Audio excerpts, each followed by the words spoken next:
للہ رب العالمین والصلاة والسلام سید الانبیاء والمرسلین محمد و آلہ و اصحابہ رضوان اللہ تعالی اجمعین. اما بعد فاعوذ باللہ من الشیطان الرجیم. بسم اللہ الرحمن الرحیم.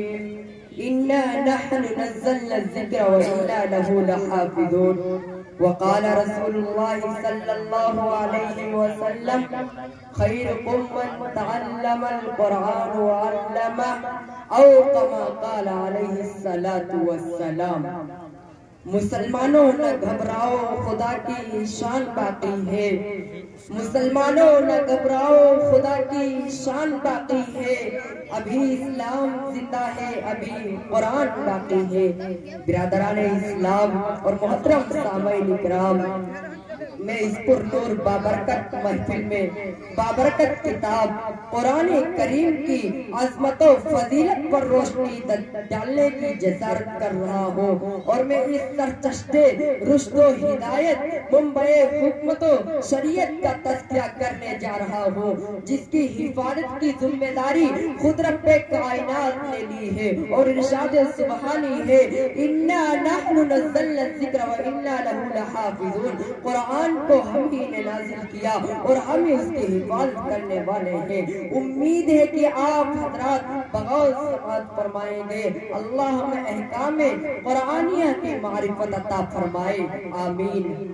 جب اہل مکہ نے قرآن کریم کو کتاب اللہ کے کلام سے نہیں نوازا اور اس کا معجزہ ہونے کا انکار کر دیا، اس کتاب کا انکار کیا جس کے بارے میں ارشاد ربانی ہے لا ریب فی، اس میں کوئی شک نہیں، تو رب کائنات نے تمام فصحائے عرب بلغائے عرب سے تحدی اور چیلنج کیا کہ تم ایک تو نہیں بلکہ بہت سارے مل کر اس قرآن کے جیسی ایک چھوٹی سی بھی آیت نہیں لا سکتے.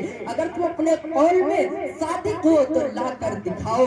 قرآن نے اس طرح نقشہ کھینچا ہے وَإِن كُنتُمْ فِي رَيْبٍ مِّمَّا نَزَّلْنَا عَلَىٰ عَبْدِنَا فَأْتُوا بِسُورَةٍ مِّن مِّثْلِهِ. اگر تم لوگ اس چیز میں شک کرتے ہو جو ہم نے اپنے بندے محمد کے اوپر نازل کیا تو تم اس کے جیسی ایک چھوٹی سی صورت پیش کر دو. فصحائے عرب نے لاکھوں کوشش کی لیکن آخر میں عجز کا اظہار کیا. جب امرؤ القیس جو عربی کا بہت بڑا شاعر تھا، جب اس نے اِنَّا أَعْطَيْنَاكَ الْكَوْثَرَ کی صورت کو باب کعبہ پر دیکھا، پکار اٹھا خدا کی قسم یہ کلام کسی بشر کا کلام نہیں. شہدائیان اسلام، آئیے میں آپ حضرات کو عظمت قرآن سناتا ہوں. جب کسی آدمی کے بارے میں اندازہ لگانا چاہے کہ یہ عاصی ہے وقت یا صادق ہے تو سب سے پہلے اس کے متعلقین پر نظر ڈالے. اگر اس کے متعلقین صحیح تو وہ شخص بھی صحیح، اگر اس کے متعلقین بد تو وہ شخص بھی بد. ایسے ہی اگر ہم قرآن کریم کی فضیلت پر نظر ڈالیں، اگر ہم قرآن کریم کی رفعت پر نظر ڈالیں، اگر ہم قرآن کریم کی عظیمت پر نظر ڈالیں، اگر ہم قرآن کریم کی عظمت پر نظر ڈالیں، اگر ہم قرآن کریم کی برکت پر نظر ڈالیں، اس سے پہلے ہم متعلقین پر نظر ڈالتے ہیں تو دیکھتے ہیں پہلا تعلق نظر آتا ہے رب کائنات جو مستر قرآن ہے، جو خالق جہاں ہے، مالک و رحمان ہے، صاحب ایمان پر بڑا مہربان ہے. یہی ہمارا ایمان ہے. جو اس کا منکر ہے وہ شیطان ہے. کلام الملوکی ملوک الکلام، بادشاہوں کا کلام کلاموں کا بادشاہ ہوتا ہے. لہذا پتا چلا کہ قرآن کریم سب سے اعلیٰ ہے، قرآن کریم سب سے عرفہ ہے. قرآن کریم کو اور دوسری کتابوں پر بھی فضیلت حاصل ہے. آئیے اور متعلقین پر نظر ڈالیں تو قرآن کا دوسرا تعلق نظر آتا ہے لوح محفوظ جو ایک تختی ہے جو عرش کے اوپر ہے. غور کریے، جو عرش کے اوپر ہو، جس کی رفعت میں کسی کو کیا شک ہو سکتا، جس کی برکت میں کسی کو کیا شک ہو سکتا، جس کی عظمت میں کسی کو کیا شک ہو سکتا، جس کی فضیلت میں کسی کو کیا شک ہو سکتا.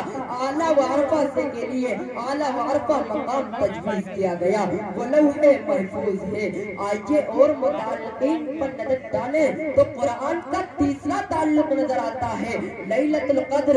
اسی لیے کہ لوح محفوظ سے قرآن کریم کو آسمان و دنیا پر اسی رات میں لایا گیا